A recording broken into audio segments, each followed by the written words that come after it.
সন্ধিয়া মৰমৰ ছাত্ৰ-ছাত্ৰীসকল বিবি ডিজিটেলৰ অন্য এটা ভিডিঅ'লৈ তোমালোক সকলোকে স্বাগতম জনাইছো। আমি ইতিমধ্যে ত্ৰিকোণমিতিৰ পৰিচয় ইন্ট্ৰডাকশ্যন টু ট্ৰাইগোনোমেট্ৰি এই চেপ্টাৰটো আৰম্ভ কৰিছো। যোৱা ক্লাছত আমি তাৰ আৰম্ভণি যিখিনি কথা জানিবলগীয়া কথা এই বিষয়ে আমি আলোচনা কৰিছো। এতিয়া আমি ডাইৰেক্ট কি কৰিম এক্সাৰসাইজ 8.1 তাৰ কিছু সমস্যা আমি সমাধান কৰিব চেষ্টা কৰিম। গতিকে আৰম্ভণিৰ পৰাই ভিডিঅ'টো মনোযোগ দি চাই থাকিবা। তোমালোকৰ কিবা সুধিবলগীয়া থাকিলে কমেন্টত মোক জনাবা। গতিকে এতিয়া আমি পলম নকৰি ভিডিঅ'টোৰ মাজলৈ আগবাঢ়িছো। ইয়াত কি দিয়া আছে প্ৰথমতে এইটো চাই ল'ব লাগিব।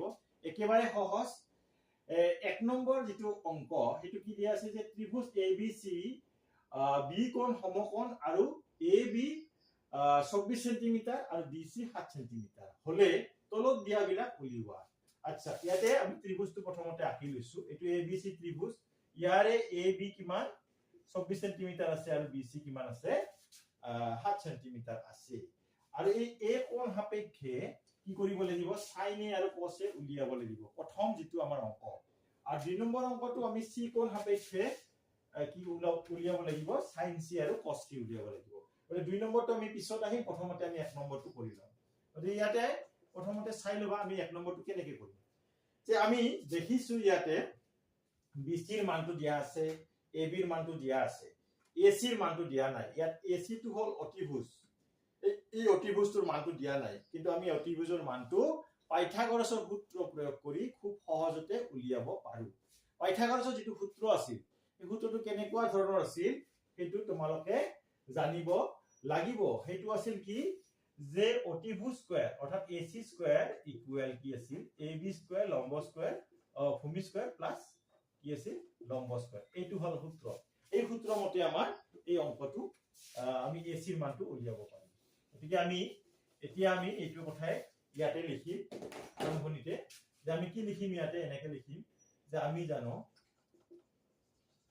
1 নম্বৰ সমাধানটো আমি জানো কি লিখিব পাৰো পাইথাগোৰাছৰ সূত্ৰ মতে বুলি লিখিব পাৰা বা নিলিখিলেও কথা নাই, যেটো আমি জানো লিখিছোৱে পাইথাগোৰাছৰ সূত্ৰ মতে বা উপপাদ্য মতে। এটো লিখিলা। এটো AC স্কয়াৰ ইকুৱেল কি হ'ব AB square plus BC square. এতিয়া মান বিলাক বহুৱাই দিয়া। AB ৰ মান কিমান আছে 24 হোল স্কয়াৰ প্লাস BC মানে 7 স্কয়াৰ।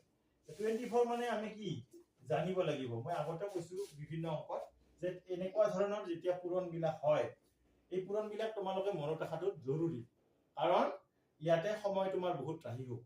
আৰু ইয়াতে 24 স্কয়াৰ মানে দুটা 24 পূৰণ কৰিলে কি হয় 576 হয়। এটো মনত ৰাখিবা। তাৰ পিছত 7 স্কয়াৰ মানে হল 49। এই দুটা যোগ কৰি দিলে কি হ'ব 625 হ'ব। এতিয়া AC কি হ'ব AC ইকুৱেল ইহতৰ বৰ্গমূল 625 ৰ বৰ্গমূল কি হ'ব 25 অৰ্থাৎ AC ৰ মান কি পালো 25 সেন্টিমিটাৰ পালো। ইয়াৰ পিছত আমি কি কৰিম এই যে sin A টো আমি উলিয়াব লাগিব। sin A টো কি হ'ব অৰ্থাৎ A কোণৰ sin কি হ'ব আমি ইতিমধ্যে পাইছো যে A কোণৰ sin A ৰ সন্নিহিত বাহু ইডাল A ৰ বিপৰীত বাহু ইডাল আৰু ইডাল হল অতিভুজ। গতিকে এটো কি হ'ব A ৰ বিপৰীত বাহু অৰ্থাৎ BC বাই কি হ'ব অতিভুজ কি AC। BC মান কি দিয়া আছে আমাৰ BC মানটো আমি পাইছো দিয়া আছে আমাক 7, AC আমি কি পাইছো 25। যেহেতু এটো এটা অনুপাত গতিকে ইয়াত একক নাথাকে অৰ্থাৎ কি পালো আমি sin A ইকুৱেল 7/25। আৰু 2 নম্বৰ এতেকে OC ইকুৱেল কি পাম OC টো হলে কি হ'ব যে A ৰ সন্নিহিত বাহু এডাল A ৰ বিপৰীত বাহু এডাল। গতিকে A ৰ কি সন্নিহিত বাহু হৰণ অতিভুজ। A ৰ সন্নিহিত বাহু AB আৰু অতিভুজ হল AC। AB মানে কি 24, AC মানে হল 25। ইয়াতো আমাৰ কি থাকে একক নাথাকে। গতিকে 1 নম্বৰ অংকটো খুব ধুনিয়াকে ওলাই গল। এতিয়া আমি 2 নম্বৰ অংকটোলৈ যাম। 2 নম্বৰ অংকটো আমি এতিয়া ইয়াতে কৰিব পাৰো। 2 নম্বৰ অংকটো কেনেকুৱা হ'ব এইখিনি তোমালোকে নিশ্চয় বুজি পাইছা। এতিয়া 2 নম্বৰ অংকটো যদি আমি কৰো ইয়াতেও আমি কৰিব পাৰো। ইয়াতে এই 2 নম্বৰ অংকটো কেনেকৈ কৰিম সেইটো চাই লবা। ইয়াতে কিন্তু ইখিনিটো বুজি পাইছা, ইয়াত অসুবিধা নাই। এতিয়া আমি sin C কথাটো লৈ আহিম। sin C কেনেকৈ ওলাব সেই কথাটো আমি জানিব লাগিব।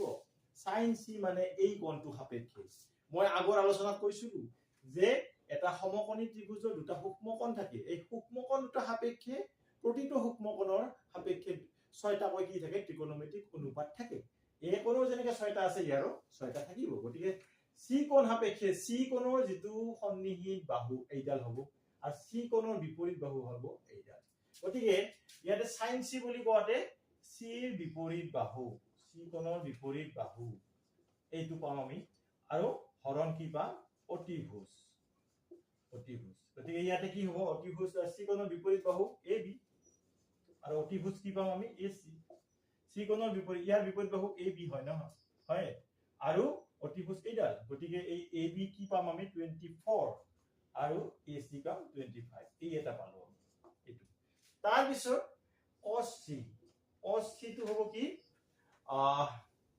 c কোণৰ সন্নিহিত বাহু এইটো আৰু c কোণৰ বিপৰীত বাহু হ'ল এইটো আৰু এইটো হ'ল অতিভুজ গতিকে c কোণৰ সন্নিহিত বাহু c ৰ সন্নিহিত বাহু হৰণ কি হ'ব হৰণ হ'ব অতিভুজ গতিকে এইটো সন্নিহিত বাহু কি হ'ল c ৰ সন্নিহিত বাহু কি হ'ব bc হৰণ ac bc ৰ মান কিমান আছে 7 আছে ac ৰ মান কি আছে 25 গতিকে আমি দেখিছো কি যে ইয়াৰ অলতাটো কি হৈছে cos c হৈছে sin এৰ অলতাটো cos c হৈছে আৰু cos এৰ অলতাটো কি হৈছে sin c হৈছে এই অংক দুটাৰ ক্ষেত্ৰত কিন্তু পৰীক্ষাত যদি তোমাক এটা দিয়ে ধৰা হল এইটো দিলে তেতিয়া তুমি কি কৰিবা এইখিনি কৰিব নালাগে এইখিনি ডাইৰেক্ট কৰিলে হয় এইটো কথা কিন্তু এইখিনি কৰিব লাগিব কাৰণ এই বস্তুখিনি ac ৰ মানটো দুয়োটা অংকতে ব্যৱহাৰ হৈ আছে ac তুমি উলিয়াব লাগিবই তুমি sin এ কৰিলেও লাগিব sin c কৰিলেও লাগিব গতিকে এইটোৱে কথা এনেকে আমি খুব সহজতে এনেহেন ধৰণৰ সমস্যাৰ সমাধান কৰিব পাৰো গতিকে এইটোৱে কথা ইয়াৰ পিছত আমি পৰৱৰ্তী অংকটো লৈ যাম ছাত্ৰ ছাত্ৰীসকল এইবাৰ আমি 2 নম্বৰ অংকটো লৈ আহিছো এই 2 নম্বৰ অংকটো কি আছে চিত্ৰৰ পৰা tan p - cot r উলিওৱা চিত্ৰৰ নম্বৰ এটা দিয়া আছে কিতাপত